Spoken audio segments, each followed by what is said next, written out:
Yan ikaw, papadalhin ikaw dyan. Yan mga kabokals, 2, 4, 6, 8, 10. All accounted for. At malalakas, ang gaganda ng mga future inahin natin. Yung mga medyasin na yan mga kabokals. Oh. Yung mga medyasin na yan natin mga future inahin. Pero yung pito na yan, pipilian pa natin yan syempre.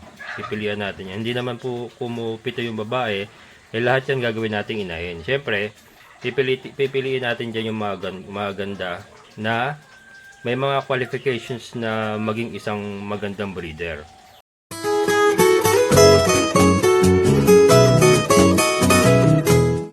Magandang gabi mga kabokals. April 10. Ayan o. Nag-deliver na po si Kimberly. Nakita niyo yung hingal. Hindi na mapakali. Babalik pas. Pabalik-balik. Saka yung hingal niya. Grabe yung hingal niya. Yan, nag-deliver na po. Mga anak na po si Kimberly. Time check, alas 8. Pasado alas 8. Ayan. Wala pa akong pahinga mga kabokals. Kasi nga, nagkaroon ng problema yung ating aquaponics. So inayos ko pa yung ulang natin. Ayun ayun yung ulang natin, inayos ko pa. Sana mabuhay pa natin yung mga ulang natin na yan. At yun nga, hininto ko muna yung ating aquaponics. Hindi ko muna pinatakbo yung submersible pump. Kaya yung mga ulang, inilipat ko muna dyan. Kasi hindi ubra tumakbo yung submersible. Gawa yung sira nga yung ating PVC pipe. Yun, i-park muna. Yun, nag-park muna tayo sa ating aquaponics. Kasi nga, wala na tayong ipanggagastos eh. So, buwelo ulit, buwelo. Kaya muna siya dyan, park muna siya dyan. Sakto, pupunuin ko yung fish pan.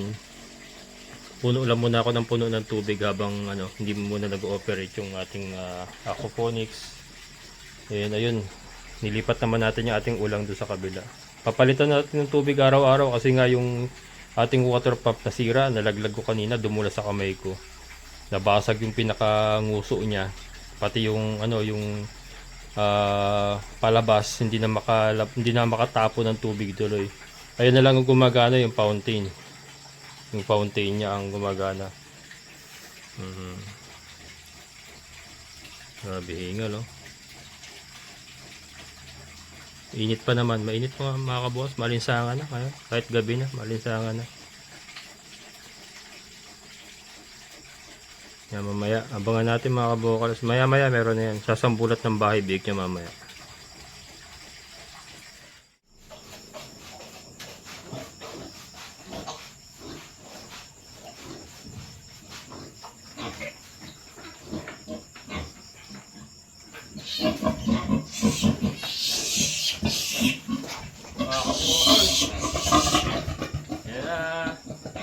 Umpisa na.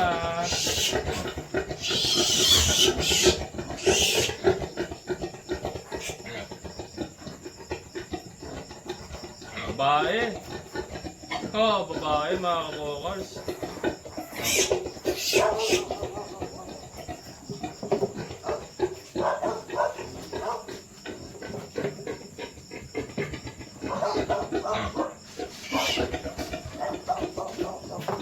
Babae na naman.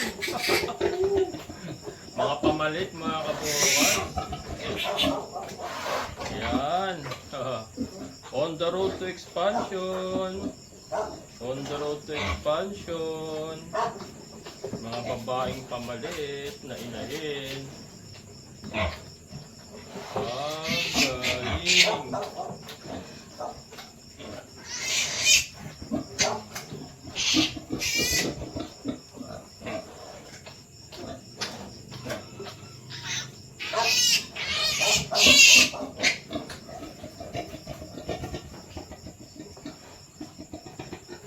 Magaling to mag-alaga si Trisha.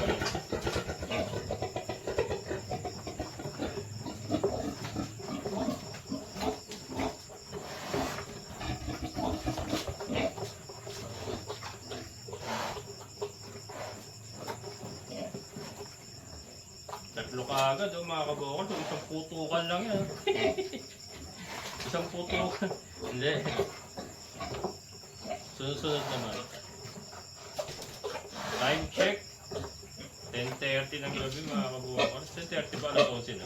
Parang alas 11 na nga yata.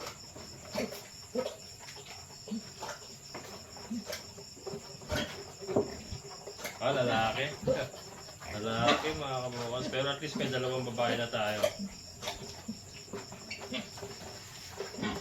At least may dalawang babae na...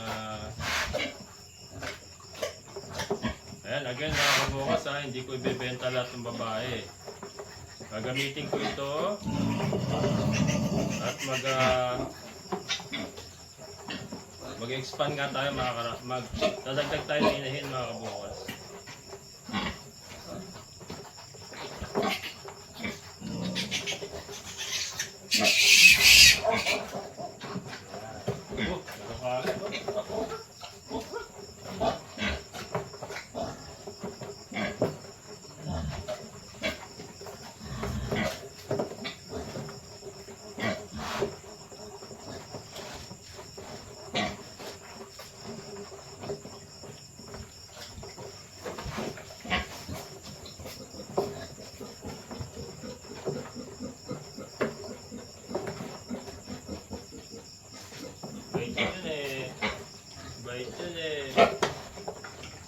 Babae mga kabukas, babae.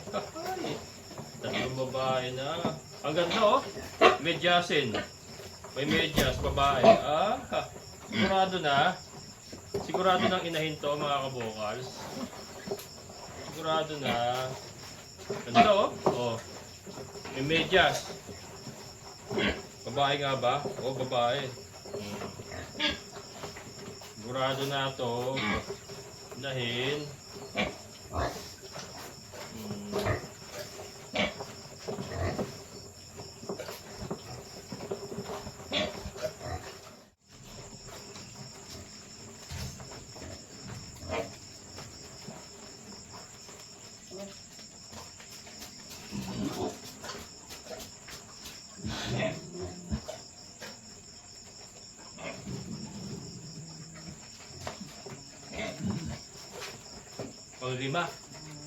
Panglima.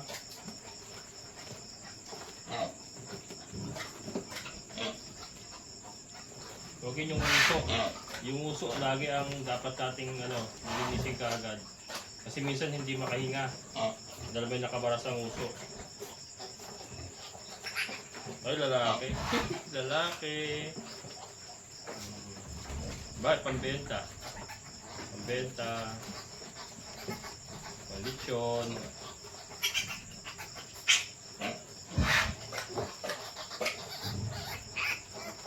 Ang ganda ng katawan, no?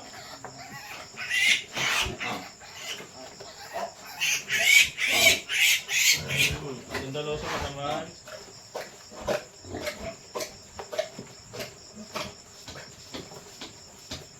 Yan, lima na. Tatlong babae. Bagay, wag naman puro babae. Kasi wala na akong pambenta. Mga lang, team, mga 5 babae, yan, 5 babae. Bigyan mo ako 5 babae para gawin natin inahin. Tapos kay Tricia, kukuha rin tayo ng pang-inahin. Pagkatapos nito, dire-diretso na benta na uli lahat. Ito lang batch na to. Kasi nga nawala si Basya, so dalawa na lang sila. Kailangan natin magparami uli. At saka yun nga, mag-expand tayo. Plano ko mga 10 inahin.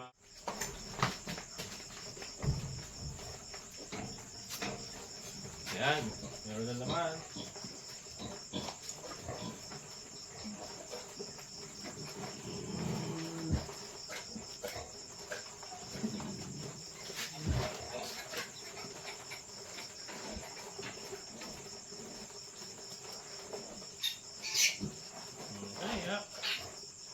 Hindi galit si mama.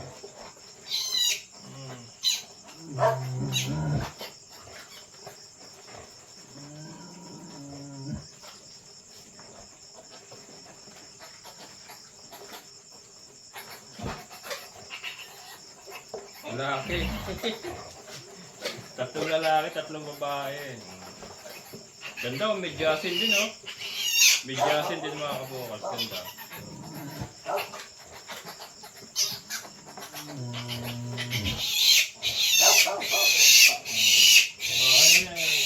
Ayan.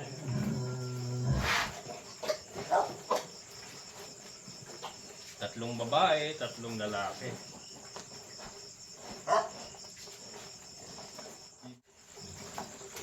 Ayan, pakailan to? 2, 4, 7.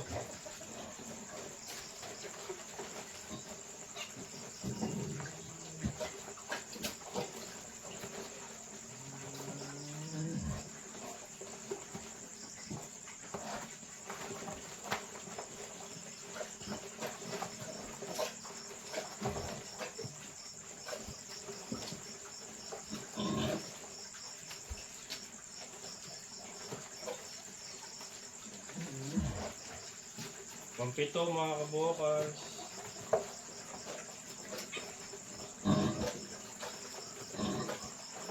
Yan. Laki. Laki nito. Medyo asin din, oh. Ah, babae. Okay, so alright. Babae na, medyo asin pa. Sigurado ka na. Sigurado ka na, medyo asin mga kabukas. So, sigurado ng inahin. Ganda, oh. Ganda. Quality mga kabukas. Laki pa. Quality. Yun ang maganda. Medyo acid.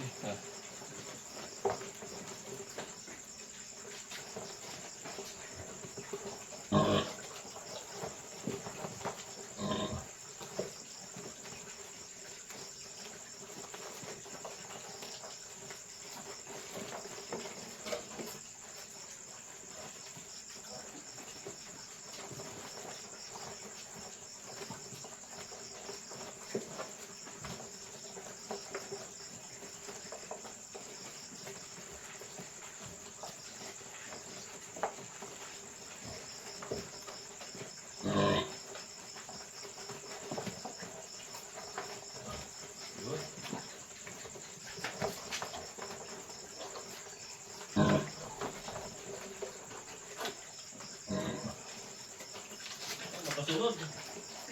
Sunod.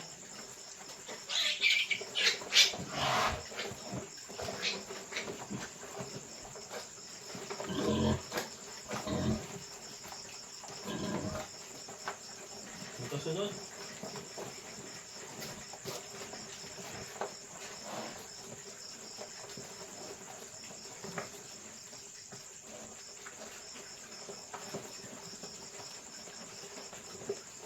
Kasunod mga kabukas, halos sabay. Nagtulakan. Ang babae. Babae. Ano rin, oh. Parang may jasin din, oh. Meron siyang ano sa ano.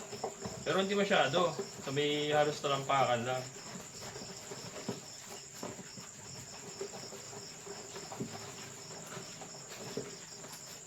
Biglang dami ang inahin natin nito mga kabukas. Biglang dami ang inahin ni Kalbo. This is it. Makapagsusupply na tayo ng lechon sa mga lechonero. May 10 tayong inahin. Makapagsusupply na tayo ng lechon kay ka-farmer. Shoutout kay ka-farmer. Kachat ko lang siya nakaraan. Kasi nga hiningi ko yung pinagkunan niya ng ayungin. Kaya lang nagkakaroon naman ako ng problema sa aquaponics natin. Kaya ipapark ko muna yon. Saka na muna yung mga isda-isda na yan. Ayusin ko muna yung ano, yung mismo aquaponics. Saka yung manok muna. Saka na tayo maglalagay ng mga isda or ng mga ano, mga lamang tubig. Saka na yon. Nagkakaroon tayo ng problema sa PVC pipe eh. Napakarupok. Malutong mga kabukas. Okay. Bye. Ilan ni babae, di ba?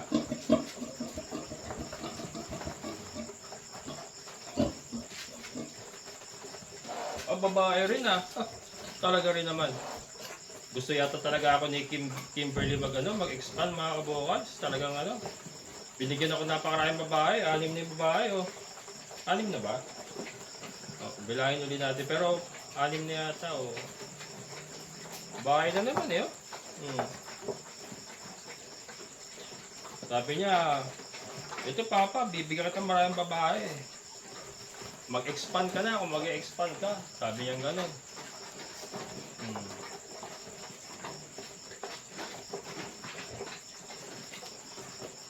Makapagsusupply na tayo ng lechon talaga nito mga kabukals. Isang po tayong inahin. Okay, so alright. Kailangan natin ng kulungan. Bale, maunti-unti naman yan. Maunti-unti yan.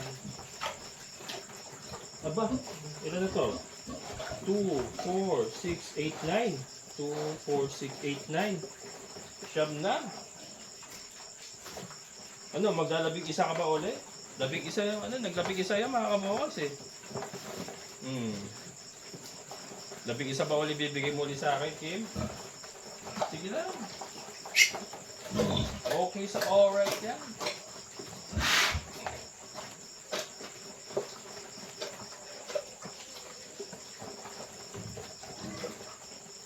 Naman, mag-aalas 12 na mga kabukals. Antok na ako. Umaga pa ako kasi nga pagkagising ko kanina umaga, boom! Sinalubong ako ng problema. Yung aquaponics natin, nabiyak na naman. So sinalubong ako ng problema. So pagkagising ko pa lang, wala na akong pahinga nun. Kasi inasikaso na kagad yung ulang kagad ang inasikaso ko eh. Hinango ko muna sila kagad. Kasi nga sobrang nipis ng tubig. Alam niyo naman yung poso natin teka-teka yan. Ginawa ko, nilagay ko muna sa batya. Batya muna mga kabukals para lang magkaroon sila ng fresh water. Yun nga, yun nilagay na sa trapal. Kaya lang ang problema, humihina lakas yung motor natin kasi nga naibagsak ako kanina, nabasag yung usok. Ayun, hindi ko alam kung bale kung madiskrasya lahat ng ulang.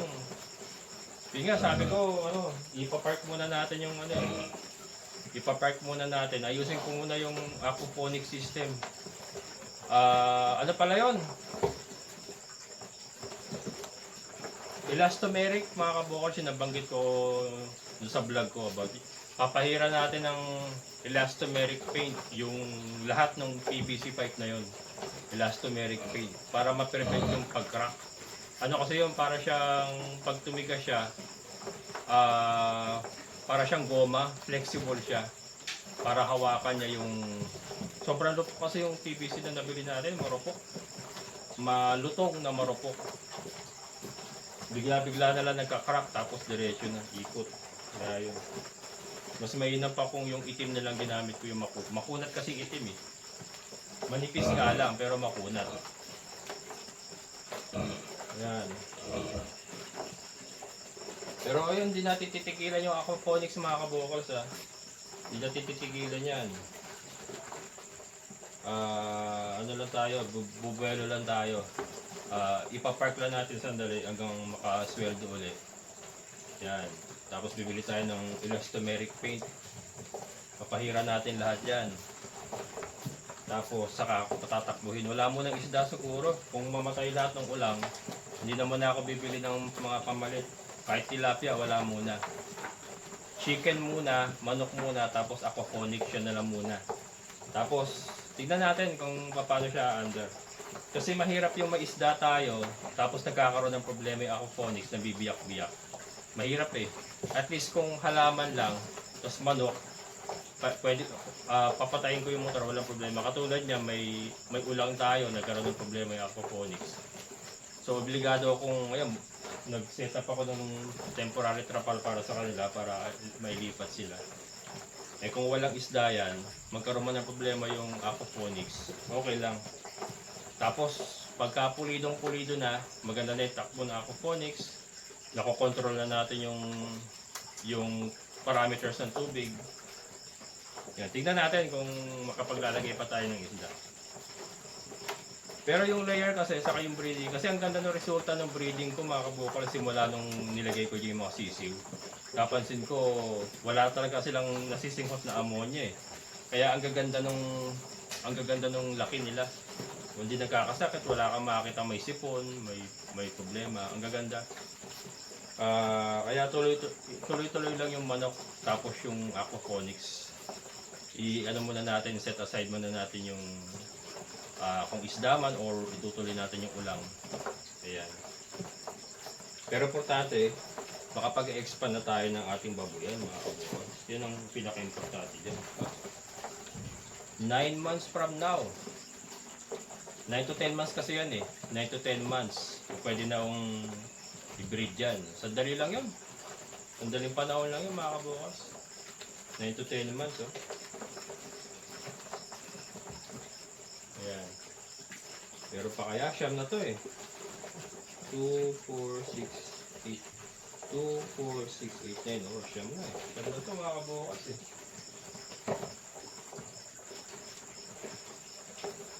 Yun, napakaganda ina no? Nakasubaybay kayo mga kabukas sa akin. Malalaman niyo yung history ni Kimberly. Yung unang anakan nito, ma'am, ano ba nangyari dito? Hindi siya, ano eh, para patay lahat eh. Patay lahat. Mami pies lahat. Nag-consult ako sa vet, dun sa San Jose del Monte. Ang advice niya sa akin, katayin na raw kasi pagka ganun daw na mami pies na yung anak, wala na raw kwenta yun. Pangit na raw gawing breeder. So hindi ko sinunod yun, matigas ulo ko eh, alam niyo naman yan. Matigas ang ulo ko mga kabungas, hindi ako marunong makinig eh.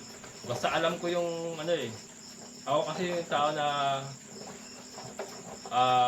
kumbaga may sariling isip. Sabihin natin may sariling isip, hindi ako madaling ma-influensyahan.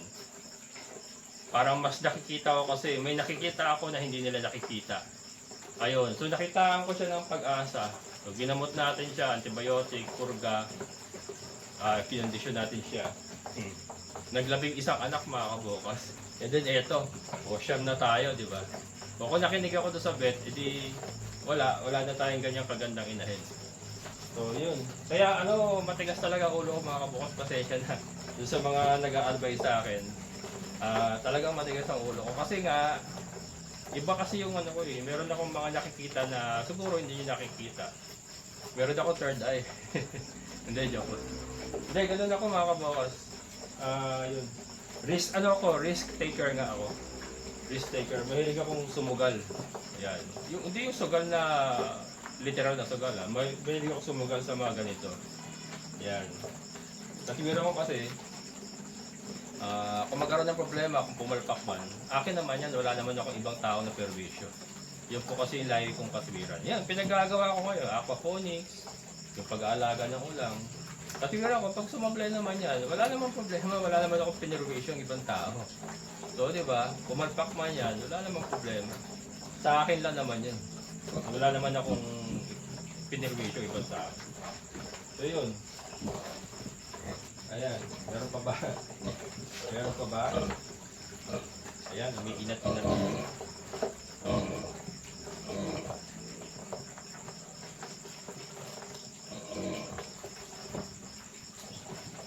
Baka pagkape nga muna. Yung mga ganyang hulihan, medyo matagal yan eh. Ayan mga kabukals, alauna, ang tagal ng interval. Isang oras yung interval.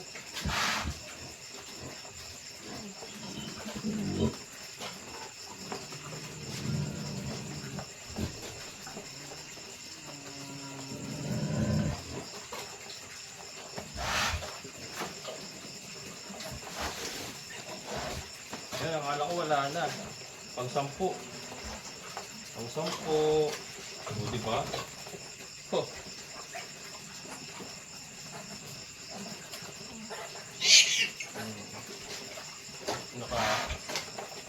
Lalaki. Lalaki mga kabukal. Ay, di babae. Babae mga kabukal. What a nice. What a nice.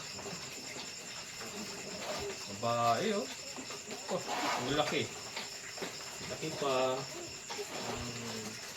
10. 10 pa si Kimberly.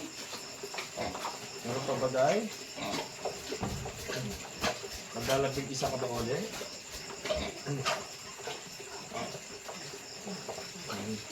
Maglalabig ka ba ulit?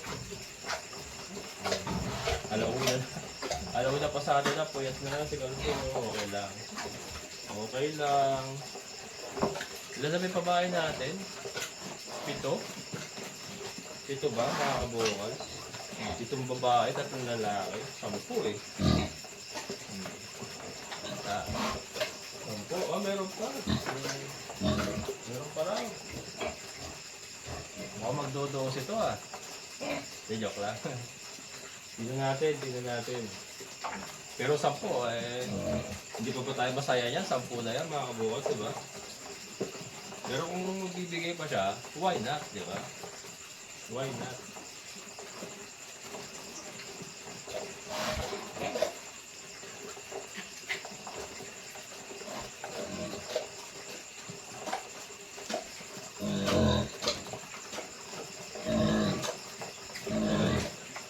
Tagal niya nagpahinga.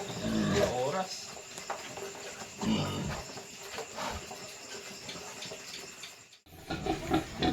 Yan.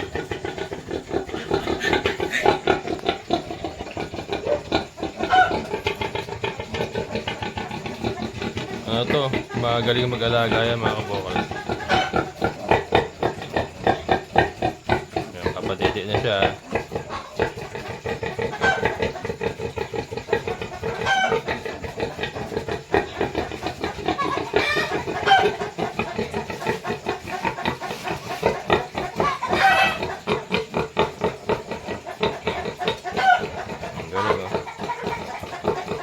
Dahan-dahan siyang humihiga.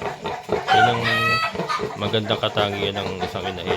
May mga inahin kasi salampak na lang eh. Tapos kahit madaganan niya yung anak niya, hindi tumatayo. Pero ito si Kimberly, subok na ito. Magaling talaga mag-alaga. Ayun future inahin natin, mga kabukas. Nakita niyo ba yan? Yung may puti-puti, may medya, saka yung may puting tiyan. Yan. Future inahin natin yan, mga kabukas. Sigurado na yan. Ayan.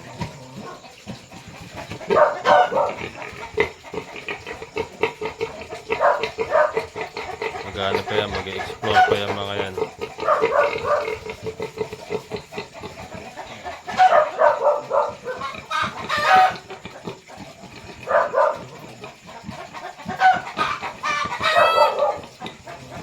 Nalakas mga kabukas. Pisigla nila. Bella.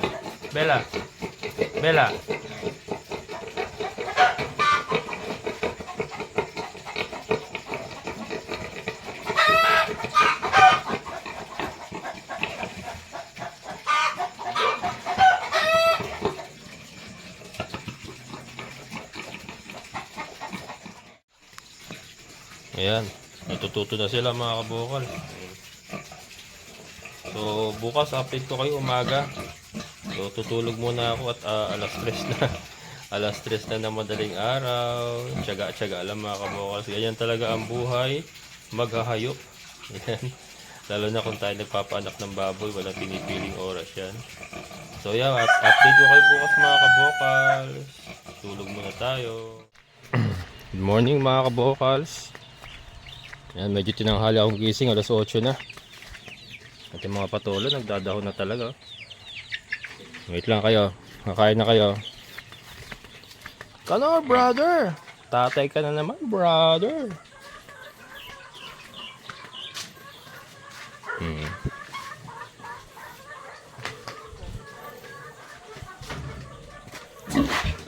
Yan. Napakaganda, mga kabukals, Lalakas.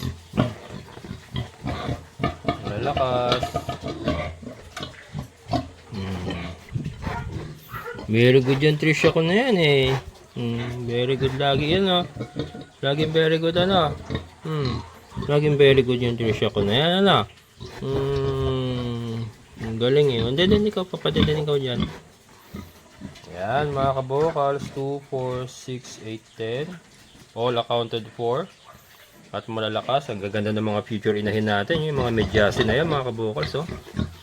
Yung mga medyasin na yan natin mga future inahin. Pero yung pito na yan, pipilian pa natin yan syempre. Pipilian natin yan. Hindi naman po kumupito yung babae. Eh lahat yan gagawin natin inahin. Syempre, pipiliin natin dyan yung maganda na may mga qualifications na maging isang magandang breeder. Yan. Kaya hindi muna natin ibebenta yung mga babae, i-diretso grow out natin yan. Kasi doon natin makikita yan talaga pagka nag-edad na ng mga 3 buwan, 2-3 buwan. Doon natin makikita talaga yung quality talaga na pwedeng gawing inahin. Yan mga kabokals.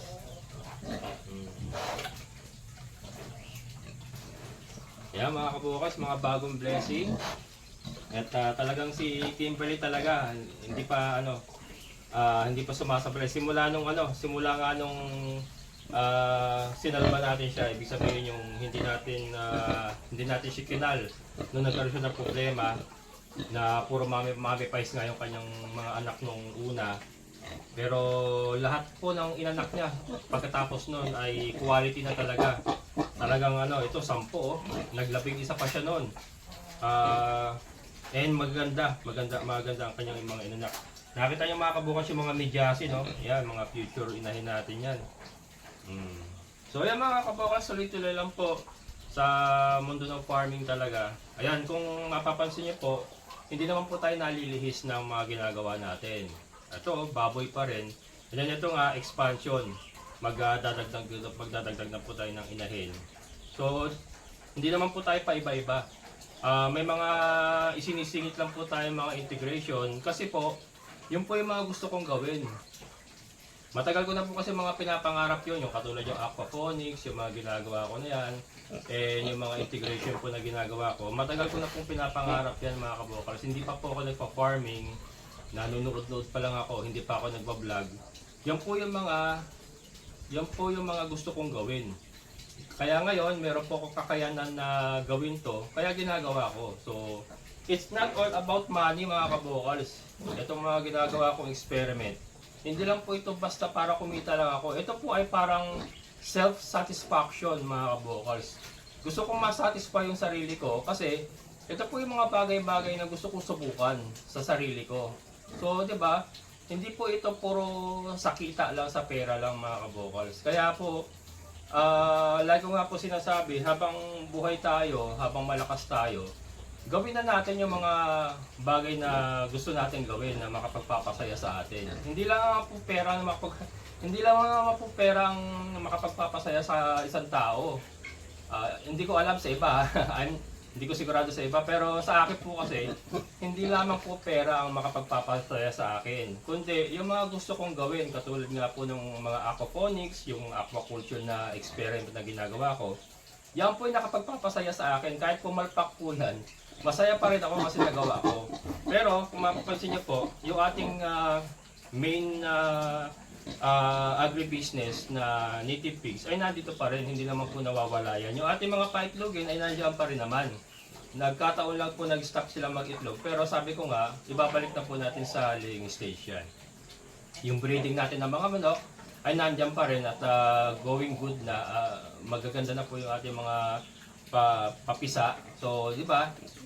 Ando pa rin po tayo, we are still on the right track. Yun nga lang, may mga sideways tayo.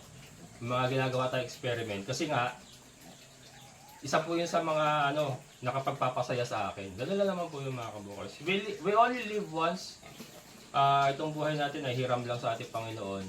Isang beses lang po tayo mabubuhay sa mundo, di ba? Why not subukan mo na lahat ng mga gusto mo? And again, it's not all about money. Yung kasiyahan na may dudulot sa iyo mga kabukals sa atin habang buhay pa tayo, di ba? Ganun lang naman yun. So ayun mga kabukas, maraming salamat sa inyong muling pagsama. Hanggang dito na lang ang amazing na buhay. Bye-bye!